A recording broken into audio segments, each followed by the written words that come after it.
കോടന്നൂർകാരൻ അനീഷ് ചില്ലറക്കാരനല്ല. പുള്ളിക്കാരൻ ഒരു എഴുത്തുകാരനാണ്, ഒരു ഗവൺമെന്റ് ഉദ്യോഗസ്ഥനാണ്, ബാങ്ക് മാനേജരായിരുന്നു, അതുപോലെ ഒരു കർഷകനാണ്. നിരവധി ക്വാളിറ്റികളുള്ള ഒരു മത്സരാർത്ഥിയാണ് ബിഗ് ബോസിലെ അനീഷ് എന്ന് ഇന്ന് തെളിയിച്ചിരിക്കുകയാണ്. ഇന്നത്തെ മോർണിംഗ് ആക്ടിവിറ്റി ആയിരുന്നു.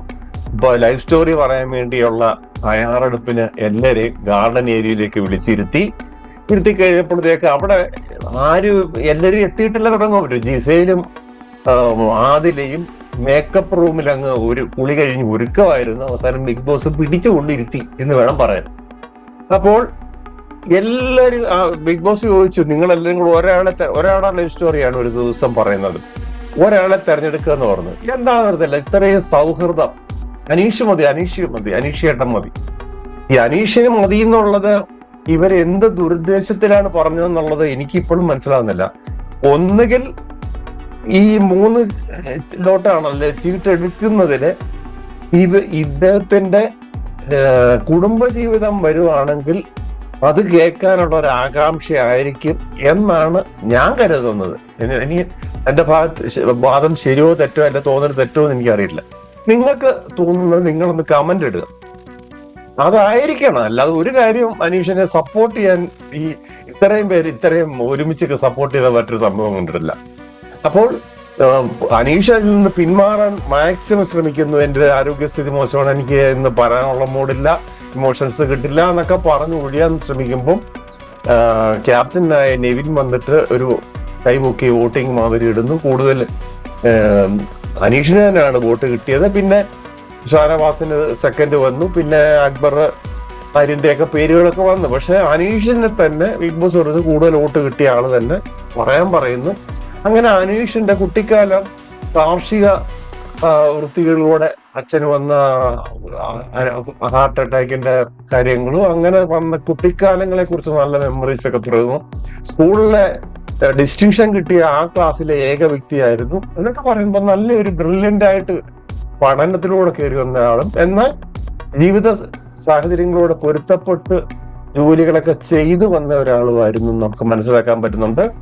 പിന്നെ രണ്ടാമത് പറഞ്ഞത് ചീട്ടെടുത്തത് അച്ഛനെ കുറിച്ചാണ്. അച്ഛൻ ആന്റണി TP എന്ന് പറയുന്ന അദ്ദേഹത്തിന്റെ 75 വയസ്സുള്ള ആളുടെ മകനാണ്.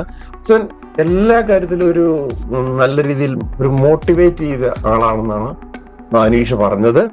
മറ്റൊരു കാര്യം എന്ന് പറഞ്ഞാൽ മൂന്നാമത് വന്നത് ഇപ്പോൾ എല്ലാവർക്കും ഉള്ള ആകാംക്ഷയാണ്. മൂന്നാമത് വരുന്ന ഇനി പേഴ്സണൽ ലൈഫാണോ കുടുംബജീവിതമാണോ എന്നൊക്കെ ഉള്ള ഒരു ഇതിലാണ് ആൾക്കാരുടെ ഈ കണ്ടസ്റ്റൻസിന്റെ കാര്യം. ഇതൊന്നും പുറത്തു വന്നു കഴിഞ്ഞാൽ പുള്ളി വൈഫിന്റെ കാര്യവും ഡിവോഴ്സിന്റെ കാര്യവും ഒക്കെ പറയണം. അതാണ് ഉദ്ദേശിച്ചത്. എന്തായാലും ശരി, ബിഗ് ബോസ് കൊടുത്തത് പ്രൊഫഷണൽ ലൈഫാണ്. പ്രൊഫഷണൽ ലൈഫിന് അദ്ദേഹത്തിന് ഒത്തിരി കാര്യങ്ങൾ പറയാനുണ്ട്. അദ്ദേഹം നല്ലൊരു എഴുത്തുകാരാണ്, കർഷകനാണ്, കാർഷിക വൃത്തിയിലെ ജോലി എടുത്ത ആളാണ്, പിന്നെ നല്ലപോലെ വിദ്യാഭ്യാസം നല്ലപോലെ കിട്ടിയതാണ്. ആദ്യമായിട്ട് ഒരു ലോക്കൽ ചാനലിലെ ന്യൂസ് റീഡർ ആയിരുന്നു, ആങ്കർ ആയിരുന്നു. പിന്നെ IT ഫീൽഡ് ബാംഗ്ലൂർ ജോലി കിട്ടി. പിന്നെ അത് കഴിഞ്ഞ് ബാങ്ക് മാനേജറായിട്ട് 10 വർഷം ജോലി ചെയ്തു.